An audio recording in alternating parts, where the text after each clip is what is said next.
Roosevelt and recovery.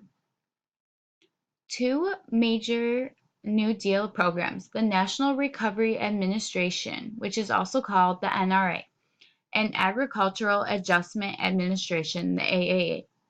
The National Recovery Administration is a federal agency that was created in 1933 to promote economic recovery and revive industry during the Depression. It had manufacturers to establish industry-wide codes of fair business practices, setting prices and production levels. This provided minimum wages and maximum working hours for labor.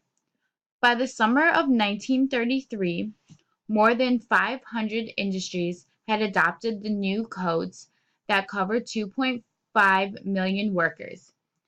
The NRA was abolished in 1935 because it was too detailed and ran people around. For the Agriculture Adjustment Administration, Henry A. Wallace, FDR's Secretary of Agriculture, came up with ideas to help farmers and overproduction. The Agricultural Adjustment Administration, also called the AAA, was created by Congress in 1933 as part of the New Deal. This agency attempted to restrict agricultural production by paying farmers subsidies to take land out of production. This was to help raise farm prices. Farm income rose for the first time since World War I, increasing from $2 billion in 1933 to $5 billion in 1935. The Dust Bowl hit hard. From this deal, they were able to farm more efficiently. Smaller farm owners didn't do as well because they didn't get as much money from the government. The Supreme Court found the AAA unconstitutional in 1936, but it was reenacted in 1938. The Farm Security Administration, the FSA, sought to loan money to tenants and sharecroppers so they could acquire land of their own. The result of the New Deal for American farming was to transform into a business where farming would run efficiently. Roosevelt and relief. The New Deal helped with unemployment and citizens.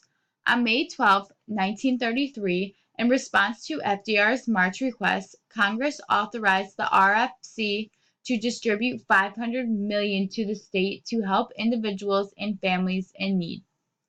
Harry Hopkins was brought in to direct relief program. The Civilian Conservation Corps, which is now the CCC, was created by Congress to provide young men between ages 18 and 25 with government jobs in reforestation and other conservation projects, which helped employ over 300,000 men. Roosevelt established the Works Program Administration in 1935, the WPA, to spend nearly $5 billion for emergency relief. Roosevelt and reform. In 1935, the New Deal shifted from helping with relief and recovery to reforming. FDR's first 2 years in office had focused on fighting the Great Depression by building up the economy. TVA was built to help in national life. Social Security. The new Congress met in January 1935.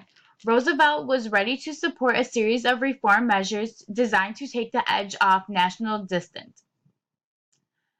The Social Security establishes a system of old age, unemployment, and survivors insurance funded by wage and payroll taxes. This was enacted in 1935.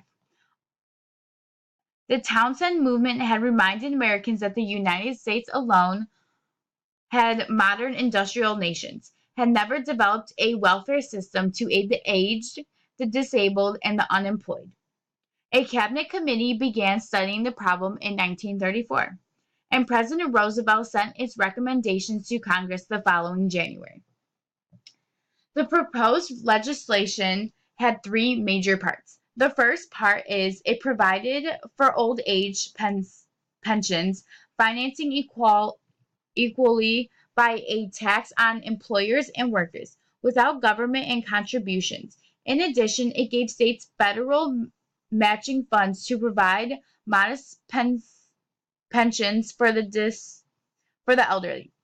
Second, it was up a system of unemployment compensations on a federal state basis, employers paying a payroll tax, and with each state setting benefit levels and administering the programs locally. The third one is it provided for direct federal grants to the states on a matching basis for welfare payments to the blind, handicapped, needy, elderly, and dependent children. The Townsend's proposal for 200 monthly pensions and increases in unemployment benefits. Congress then passed the Social Security Act by overwhelming margins. The old age pensions were bad. Designing to begin to 1942, they ranged from $10 to $85 a month. Not everyone was covered. Many of those that who must needed protection in their old age, such as farmers and domestic servants, were not included. FDR had succeeded in establishing the principle of government for the aid, the handicapped, and the unemployed. Social Security stood as a landmark of the New Deal, creating a system to provide for the welfare of individuals in complex industrial society. The other major reform achievement in 1935 was passage of the National Labor Relations Act, or the Wagner Act. This was created the National Labor Relations Board to supervise union elections and designate winning unions as office bargaining agents. Senator Robert Wagner of New York introduced legislation in 1934 to outlaw company unions and other unfair labor practices in order to ensure collective bargaining for unions. In 1935, however, Wagner began to gather broad support for his measure, which passed the Senate in May with only 12 opposing votes, and the president, seeing passage as likely, gave it its approval. The bill moved quickly through the House, and Roosevelt signed it into law in July. The Wagner Act created a National Labor Relations Board to preside over labor management relations and enable unions to engage in collective bargaining with federal support. 3 years later, Congress passed a second law that had a lasting impact on American workers, the Fair Labor Standards Act, a long goal for the New Deal, to aim to establish both minimum wages and maximum hours of work per week. Roosevelt finally succeeded in winning the Fair Labor Standards Act in 1938, but only at the cost of exempting many key industries from its coverage.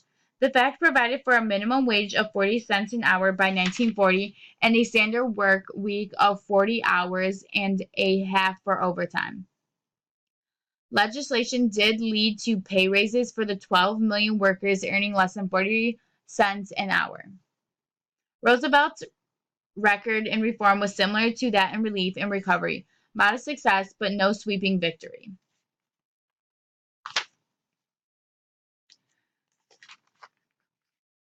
So the impact of the New Deal had on organized labor, it helped minorities, and it helped bring women into the field.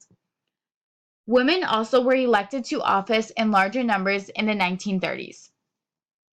Hattie W. Caraway of Arkansas succeeded her husband in the Senate, winning a full term in 1934. That same year, voters elected 6 women in the House of Representatives. Public service didn't have many professions for women, and medical and law schools were still at a low number for women and weren't accepted in as well. The end of the New Deal. The New Deal reached its high point in 1936 when Roosevelt was reelected, and the Democratic Party straightened its hold on Congress.